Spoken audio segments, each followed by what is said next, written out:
Capítulo 37, titulado La roca herida.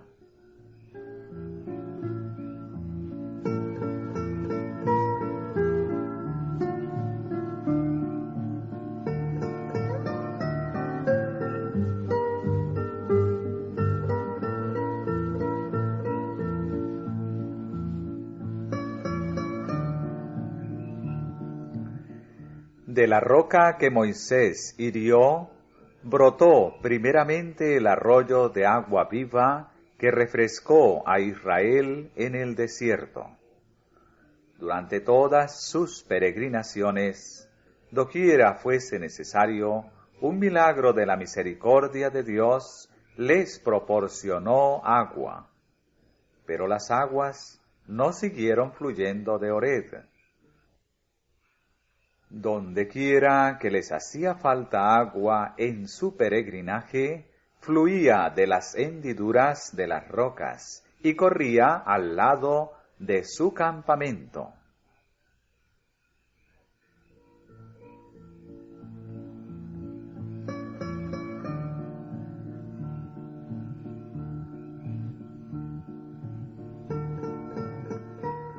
Cristo era quien, por el poder de su palabra, hacía fluir el arroyo refrescante para Israel. Bebían de la piedra espiritual que los seguía, y la piedra era Cristo. Él era la fuente de todas las bendiciones, tanto temporales como también espirituales. Cristo, la roca verdadera, los acompañó en toda su peregrinación. No tuvieron sed cuando los llevó por los desiertos. Hízoles correr agua de la piedra. Cortó la peña y corrieron aguas. Abrió la peña y fluyeron aguas. Corrieron por los secadales como un río.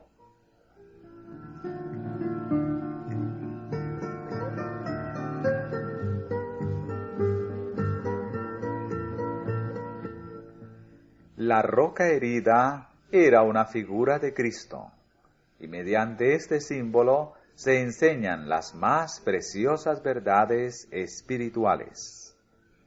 Así como las aguas vivificadoras fluían de la roca herida de Cristo, herido de Dios y abatido, herido por nuestras rebeliones, molido por nuestros pecados, fluye la corriente de la salvación para una raza perdida. Como la roca fue herida una vez, así también Cristo había de ser ofrecido una vez para agotar los pecados de muchos. Nuestro Salvador no había de ser sacrificado una segunda vez, y solamente es necesario para los que le buscan las bendiciones de su gracia, que las pidan en el nombre de Jesús, exhalando los deseos de su corazón en oración penitente.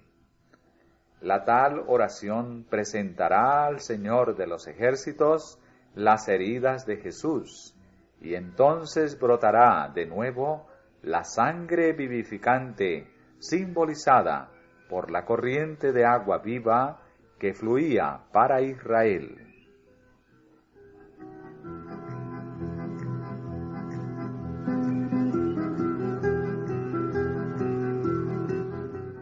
Una vez establecidos en Canaán, los israelitas se acostumbraron a celebrar con demostraciones de gran regocijo el flujo del agua de la roca en el desierto. En la época de Cristo, esta celebración se había convertido en una ceremonia muy impresionante. Se realizaba en ocasión de la fiesta de las cabañas, cuando el pueblo de todo el país se congregaba en Jerusalén. Durante los 7 días de la fiesta, los sacerdotes salían cada día acompañados de música y del coro de los levitas, a sacar en un recipiente de oro agua de la fuente de Siloé. Iban seguidos por grandes multitudes de adoradores, de los cuales tantos como podían acercarse al agua bebían de ella, mientras se elevaban los acordes llenos de júbilo.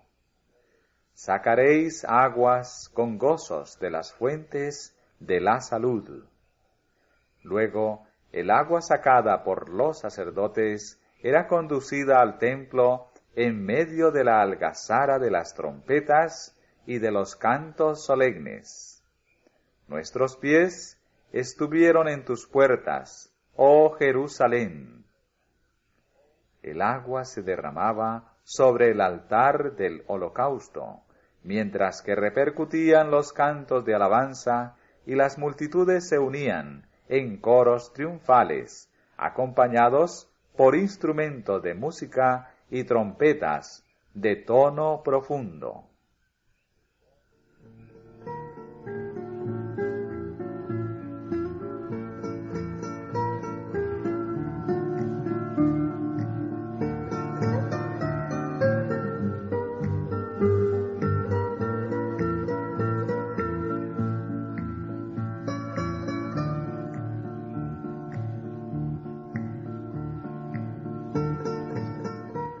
El Salvador utilizó este servicio simbólico para dirigir la atención del pueblo a las bendiciones que Él había venido a traerles.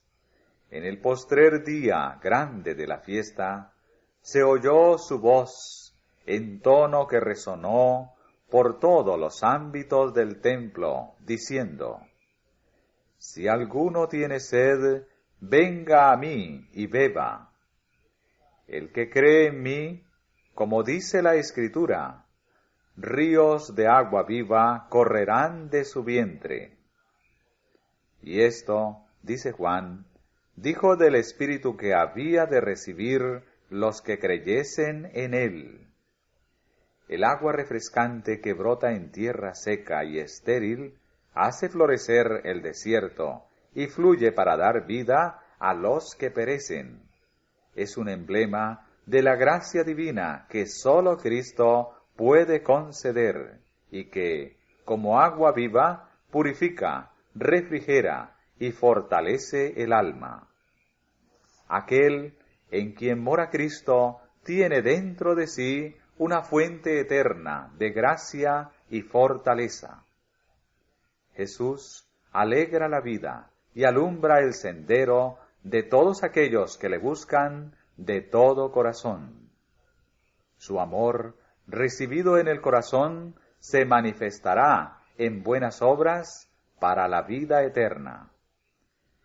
Y no sólo bendice al alma de la cual brota, sino que la corriente viva fluirá en palabras y acciones justas para refrescar a los sedientos que la rodean.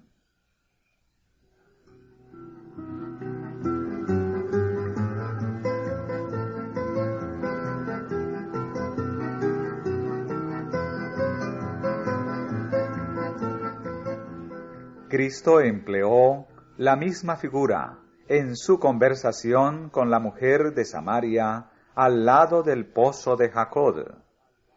Mas el que bebiere del agua que yo le daré, para siempre no tendrá sed. Mas el agua que yo le daré será en él una fuente de agua que salte para vida eterna. Cristo combina los dos símbolos. Él es la roca y es el agua viva.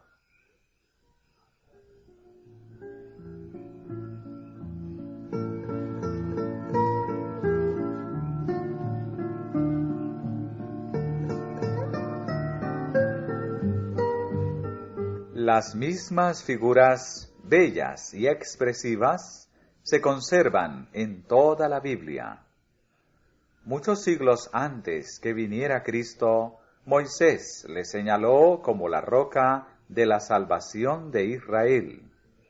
El salmista cantó sus loores y le llamó roca mía y redentor mío, la roca de mi fortaleza. peña más alta que yo, mi roca y mi fortaleza, roca de mi corazón y mi porción, la roca de mi confianza. En los cánticos de David, su gracia es presentada como aguas de reposo, en delicados pastos, hacia los cuales el pastor divino guía su rebaño. Y también dice, tú los abrevarás del torrente de tus delicias, porque contigo está el manantial de la vida. Y el sabio declara, arroyo revertiente es la fuente de la sabiduría. Para Jeremías, Cristo es la fuente de agua viva. Para Zacarías, un manantial abierto para el pecado y la inmundicia.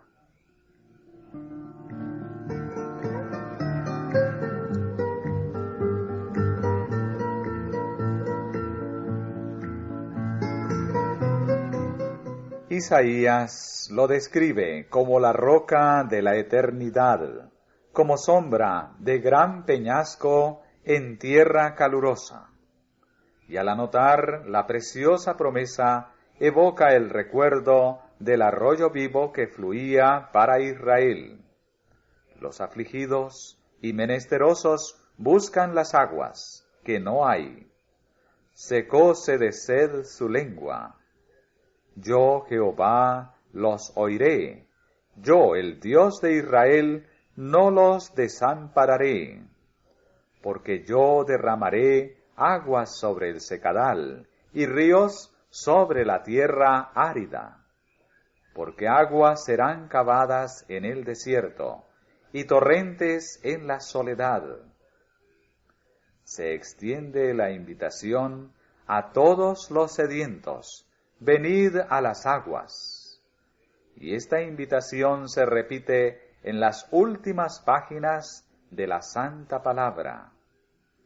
El río del agua de vida, resplandeciente como cristal, emana del trono de Dios y del Cordero, y la misericordiosa invitación repercute a través de los siglos.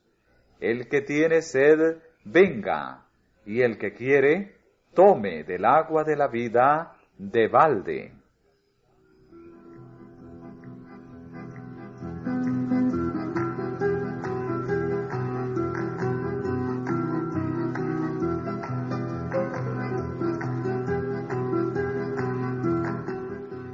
Precisamente, antes de que la hueste hebrea llegara a Cades, dejó de fluir el arroyo de agua viva que por tantos años había brotado y corrido a un lado del campamento. El Señor quería probar de nuevo a su pueblo. Quería ver si habría de confiar en su providencia o imitaría la incredulidad de sus padres.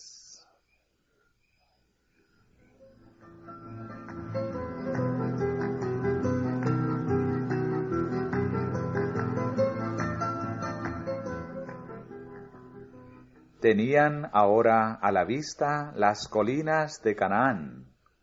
Unos pocos días de camino los llevarían a las fronteras de la tierra prometida. Se hallaban a poca distancia de Edom, la tierra que pertenecía a los descendientes de Esaú, a través de la cual pasaba la ruta hacia Canaán. A Moisés se le había dado la orden: volveos al Aquilón, y manda al pueblo diciendo: pasando vosotros por el término de vuestros hermanos, los hijos de Esaú, que habitan en Seir, ellos tendrán miedo de vosotros. Compraréis de ellos por dinero las viandas, y comeréis, y también compraréis de ellos el agua, y beberéis. Estas instrucciones debieran haber bastado para explicarles por qué se les había cortado la provisión de agua. Estaban por cruzar un país bien regado y fértil, en camino directo hacia la tierra de Canaán. Dios les había prometido que pasarían sin molestias por Edom, y que tendrían oportunidad de comprar alimentos y agua suficiente para suplir a toda la hueste. La cesación del milagroso flujo de agua debiera haber sido motivo de regocijo, una señal de que la peregrinación por el desierto había terminado. Lo habrían comprendido si no lo hubieran cegado la incredulidad, pero lo que debió ser evidencia de que se cumplía la promesa de Dios, se hizo motivo de duda y murmuración. El pueblo pareció haber renunciado a toda esperanza de que Dios lo pondría en posesión de la tierra de Canaán, y clamó por las bendiciones del desierto.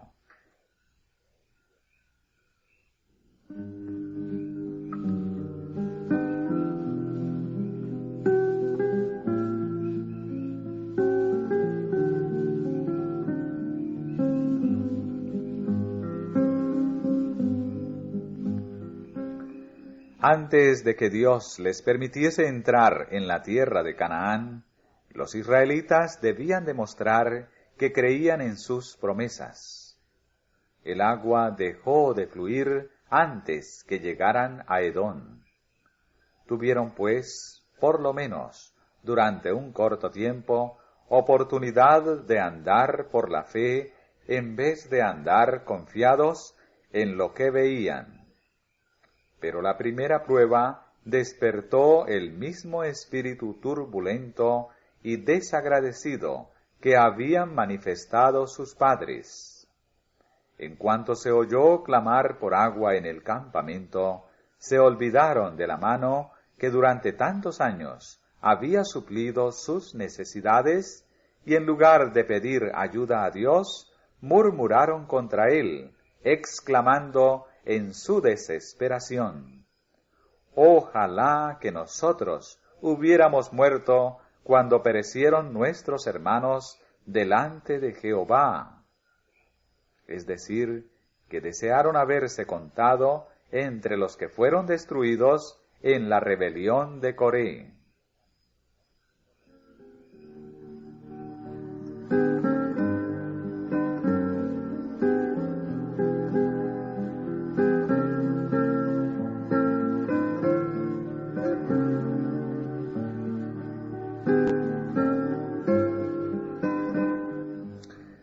Sus clamores se dirigían contra Moisés y contra Aarón. ¿Por qué hiciste venir la congregación de Jehová a este desierto, para que muramos aquí nosotros y nuestras bestias? ¿Y por qué nos has hecho subir de Egipto, para traernos a este mal lugar? No es lugar de sementera, ni de higueras, de viñas ni granadas, ni aun de agua para beber.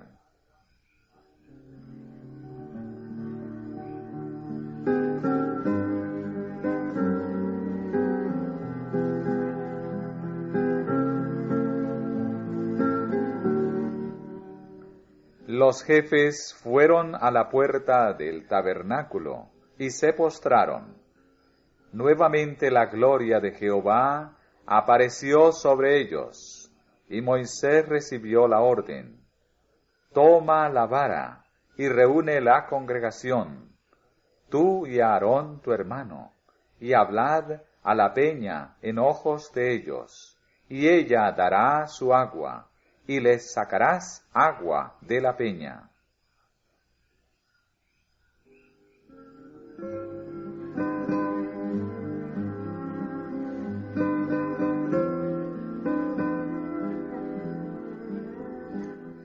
Los dos hermanos se presentaron ante el pueblo, llevando Moisés la vara de Dios en la mano.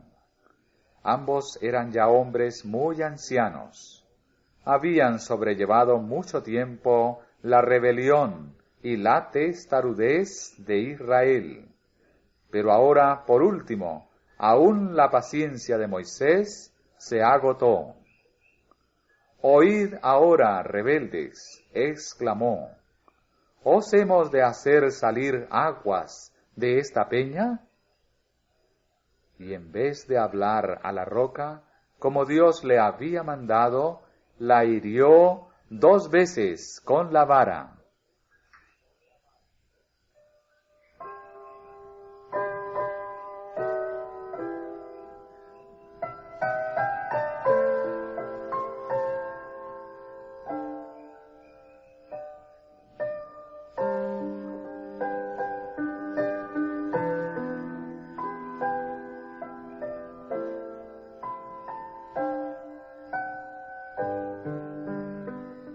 El agua brotó en abundancia para satisfacer a la hueste, pero se había cometido un gran agravio. Moisés había hablado, movido por la irritación. Sus palabras expresaban la pasión humana más bien que una santa indignación, porque Dios había sido deshonrado. Oíd ahora, rebeldes, había dicho. La acusación era veraz, pero ni aun la verdad debe decirse apasionada o impacientemente. Cuando Dios le había mandado a Moisés que acusara a los israelitas de rebelión, las palabras habían sido dolorosas para él y difíciles de soportar para ellos. Sin embargo, Dios le había sostenido a él para dar el mensaje. Pero cuando se arrogó la responsabilidad de acusarlos, contristó al Espíritu de Dios y solo le hizo daño al pueblo. Evidenció su falta de paciencia y de dominio propio. Así dio al pueblo oportunidad de dudar de que sus procedimientos anteriores hubieran sido dirigidos por Dios y de excusar sus propios pecados. Tanto Moisés como los hijos de Israel habían ofendido a Dios. Su conducta, dijeron ellos, había merecido desde un principio crítica y censura. Ahora habían encontrado el pretexto que deseaban para rechazar todas las reprensiones que Dios les había mandado por medio de su siervo.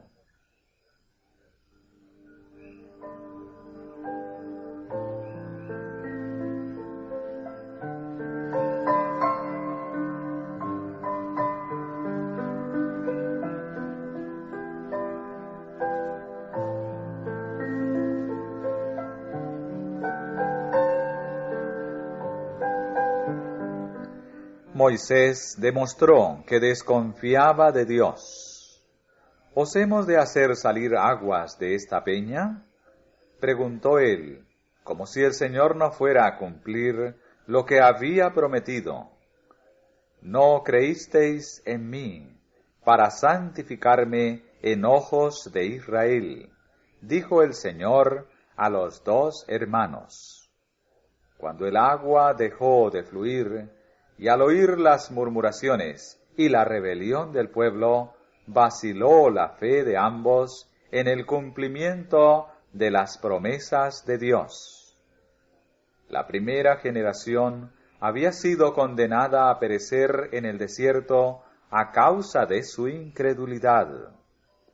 Pero se veía el mismo espíritu en sus hijos.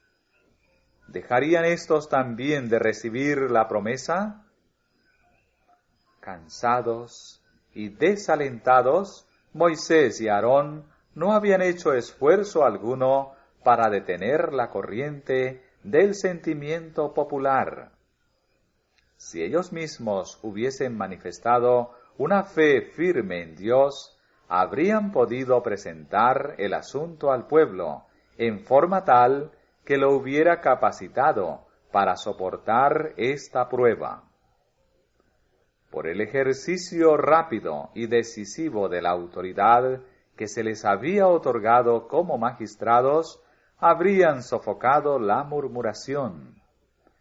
Era su deber hacer todo lo que estuviese a su alcance por crear un estado mejor de cosas entre el pueblo, antes de pedir a Dios que hiciera la obra por ellos. Si en Cádiz se hubiese evitado a tiempo la murmuración, ¿cuántos males subsiguientes se habrían evitado?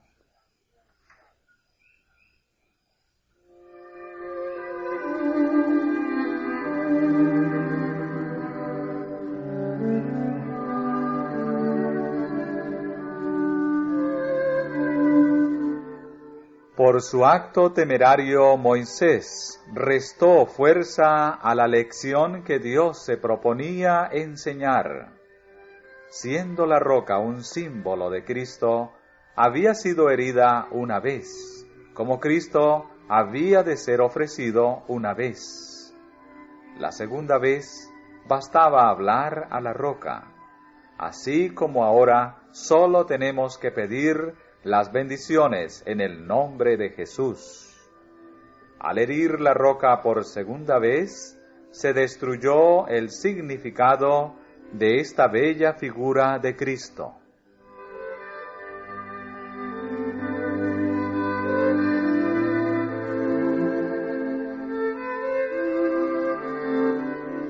Más aún, Moisés y Aarón se habían arrogado un poder que sólo pertenece a Dios. La necesidad de que Dios interviniera daba gran solemnidad a la ocasión, y los jefes de Israel debieran haberse valido de ella para inculcar en la gente reverencia hacia Dios y fortalecer su fe en el poder y la bondad de Dios. Cuando exclamaron airadamente, ¿os hemos de hacer salir aguas de esta peña?, se pusieron en lugar de Dios, como si dispusieran de poder ellos mismos, seres sujetos a las debilidades y pasiones humanas. Abrumado por la continua murmuración y rebelión del pueblo, Moisés perdió de vista a su ayudador omnipotente, y sin la fuerza divina se le dejó manchar su foja de servicios por una manifestación de debilidad humana. El hombre que hubiera podido conservarse puro, firme y desinteresado hasta el final de su obra, fue vencido por último. Dios quedó deshonrado ante la congregación de Israel, cuando debió ser engrandecido y ensalzado.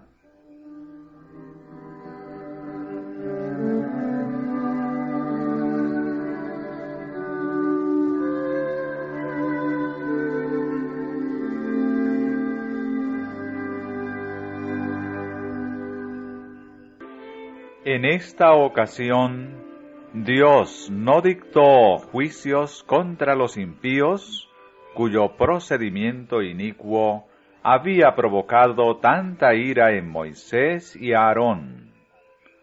Toda la reprensión cayó sobre los dos jefes. Los que representaban a Dios no le habían honrado. Moisés y Aarón se habían sentido agraviados y no habían tenido en cuenta que las murmuraciones del pueblo no era contra ellos, sino contra Dios. Por mirar a sí mismos y apelar a sus propias simpatías, habían caído inconscientemente en pecado, y no expusieron al pueblo la gran culpabilidad en que habían incurrido ante Dios.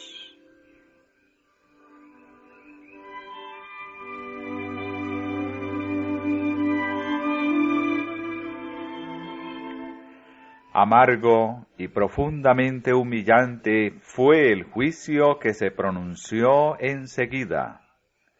Jehová dijo a Moisés y a Aarón: por cuanto no creísteis en mí, para santificarme en ojos de los hijos de Israel, por tanto, no meteréis esta congregación en la tierra que les he dado. Juntamente con el rebelde Israel, habrían de morir antes de que se cruzara el Jordán. Si Moisés y Aarón se hubieran tenido en alta estima, o si hubieran dado rienda suelta a un espíritu apasionado frente a la amonestación y reprensión divinas, su culpa habría sido mucho mayor. Pero no se los podía acusar de haber pecado intencionada y deliberadamente. Habían sido vencidos por una tentación repentina, y su contrición fue inmediata y de todo corazón.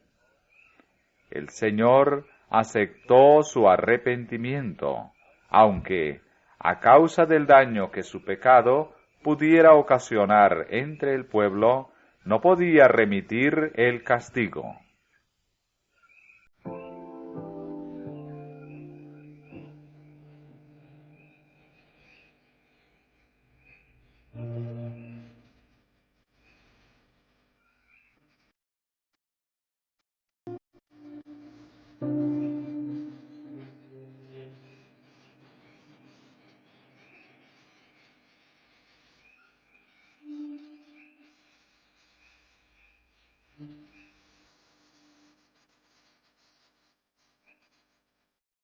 Moisés no ocultó su sentencia, sino que le dijo al pueblo que por no haber atribuido la gloria a Dios, no lo podría introducir en la tierra prometida.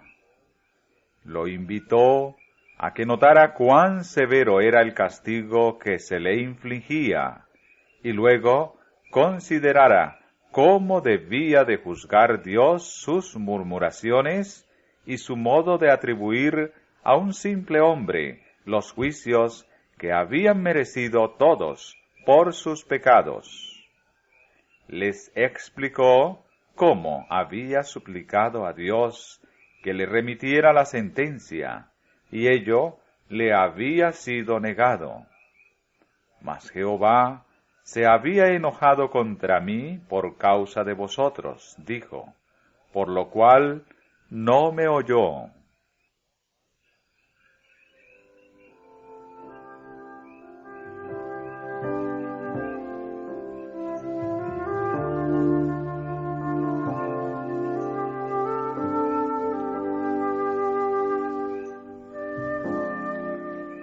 Cada vez que se vieran en dificultad o prueba, los israelitas habían estado dispuestos a culpar a Moisés por haberlo sacado de Egipto, como si Dios no hubiese intervenido en el asunto. Durante toda su peregrinación, cuando se quejaban de las dificultades del camino y murmuraban contra sus jefes, Moisés les decía, vuestra murmuración se dirige contra Dios. Él, y no yo, es quien os libró.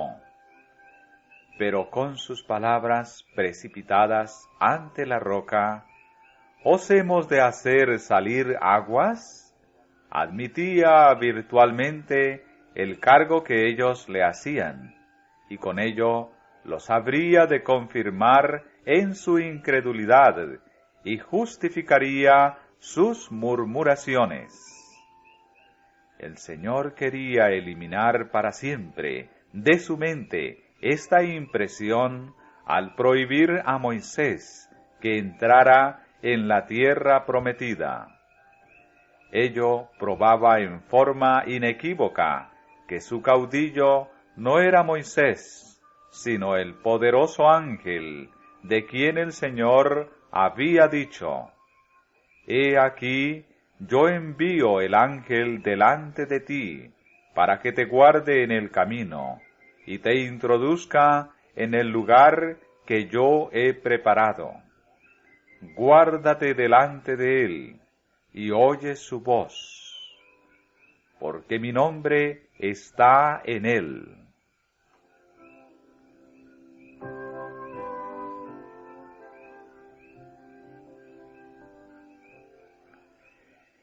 Jehová se había enojado contra mí por causa de vosotros, dijo Moisés. Todos los hijos de Israel estaban fijos en Moisés, y su pecado arrojaba una sombra sobre Dios, que le había escogido como jefe de su pueblo.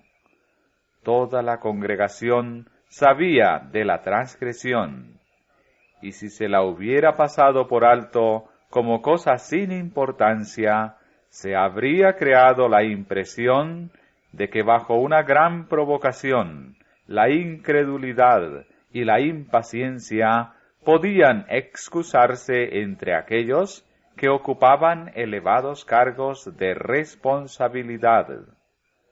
Pero cuando se declaró que, a causa de aquel pecado único, Moisés y Aarón no habrían de entrar en Canaán, el pueblo se dio cuenta de que Dios no hace acepción de personas, sino que ciertamente castiga al transgresor.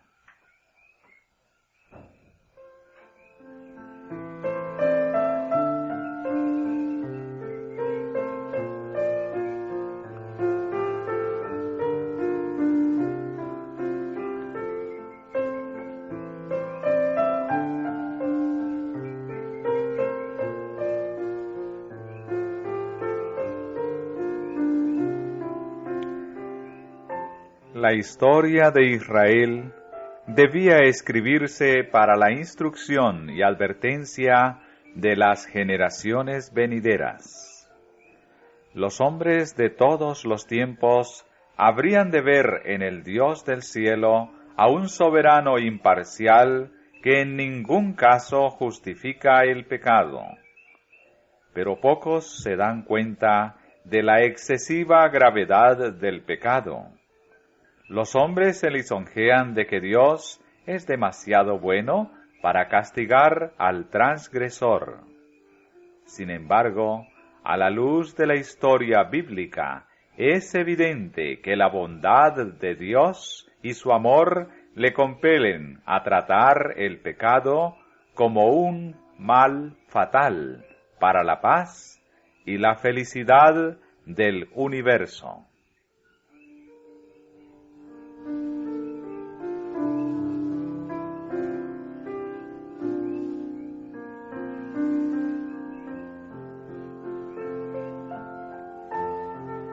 Ni siquiera la integridad y la fidelidad de Moisés pudieron evitarle la retribución que merecía su culpa.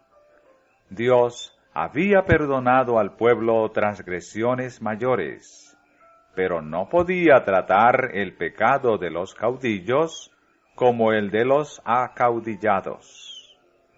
Había honrado a Moisés por sobre todos los hombres de la tierra. Le había revelado su gloria, y por su intermedio había comunicado sus estatutos a Israel. El hecho de que Moisés había gozado de grandes luces y conocimientos agravaba tanto más su pecado. La fidelidad de tiempos pasados no expiará una sola mala acción. Cuanto mayores sean las luces y los privilegios otorgados al hombre, tanto mayor será su responsabilidad, tanto más graves sus fracasos y faltas, y tanto mayor su castigo.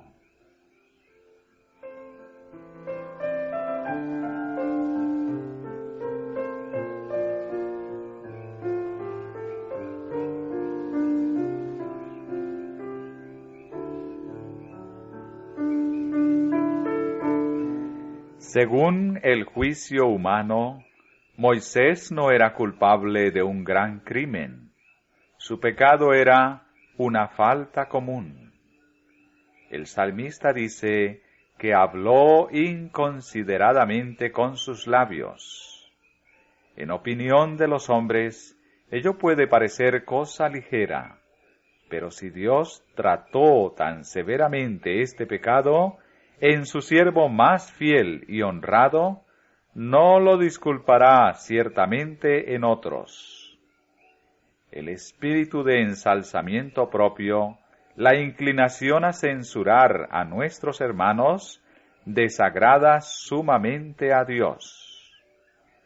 Los que se dejan dominar por estos males arrojan dudas sobre la obra de Dios y dan a los escépticos motivos para disculpar su incredulidad.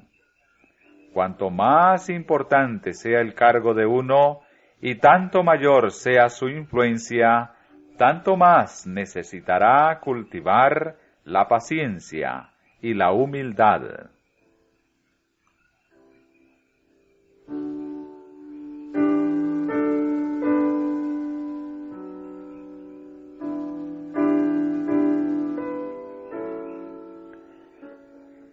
Si los hijos de Dios, especialmente los que ocupan puestos de responsabilidad, se dejan inducir a atribuirse la gloria que sólo a Dios se debe, Satanás se regocija.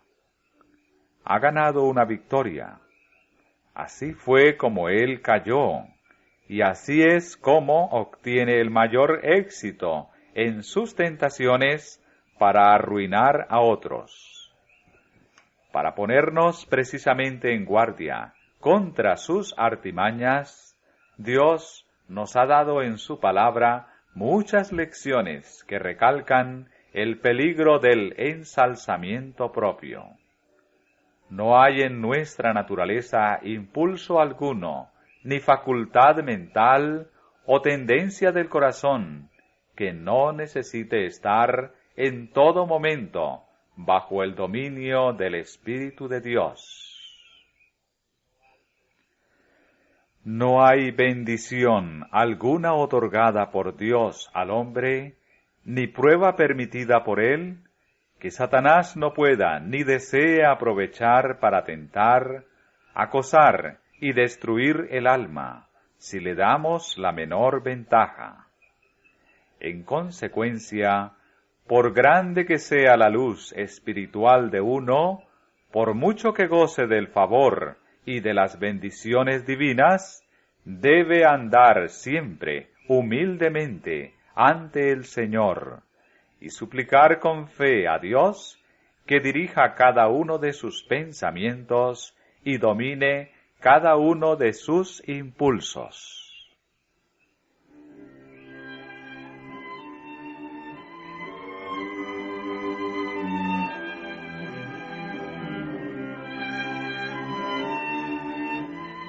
Todos los que profesan la vida piadosa tienen la más sagrada obligación de guardar su espíritu y de dominarse ante las mayores provocaciones.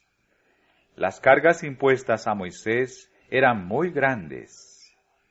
Pocos hombres fueron jamás probados tan severamente como lo fue él. Sin embargo, ello no excusó su pecado. Dios proveyó ampliamente en favor de sus hijos, y si ellos confían en su poder, nunca serán juguete de las circunstancias, ni aun las mayores tentaciones pueden excusar el pecado. Por intensa que sea la presión ejercida sobre el alma, la transgresión es siempre un acto nuestro. No puede la tierra ni el infierno obligar a nadie a que haga el mal.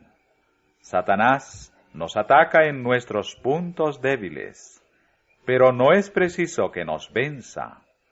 Por severo o inesperado que sea el asalto, Dios ha provisto ayuda para nosotros, y mediante su poder podemos ser vencedores.